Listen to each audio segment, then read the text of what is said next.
അപ്പോൾ അതുകൊണ്ട് പിണറായി വിജയന് തീർച്ചയായിട്ടും ഉളുപ്പില്ലെങ്കിൽ പറ്റും. പക്ഷേ എന്തെങ്കിലും ഒരു നാണം ഉണ്ടെങ്കിൽ പിണറായി വിജയൻ പ്രതിപക്ഷ നേതാവ് ആകുന്നത് നിന്ന് അദ്ദേഹം ഒളിച്ചോടാനുള്ള സാധ്യത വളരെ അധികമാണ്. കാരണം ഈ ഒരു പണിയൊക്കെ അദ്ദേഹത്തിന് ചെയ്യേണ്ടതുള്ളത്, പ്രതിപക്ഷ നേതാവിന് ചെയ്യേണ്ടതുള്ളതുകൊണ്ട്.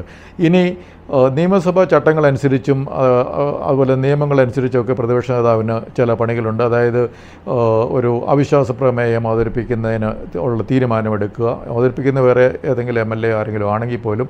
അതുപോലെ ശ്രദ്ധ ക്ഷണിക്കൽ പ്രമേയം, അതുപോലെ അടിയന്തര പ്രമേയങ്ങൾ, അവിശ്വാസ പ്രമേയം, അങ്ങനെ കുറേ പ്രമേയങ്ങളുണ്ടാകും. അതുപോലെ നിയമസഭയിലെ ഡിബേറ്റുകളിലൊക്കെ പങ്കെടുക്കുക, നിയമസഭയുടെ ബില്ലുകളൊക്കെ പരിശോധിക്കുക, അങ്ങനെ കുറേ കാര്യങ്ങൾ പ്രതിപക്ഷ നേതാവ് അതൊക്കെ ജനങ്ങൾക്ക് വേണ്ടി തന്നെയാണ്.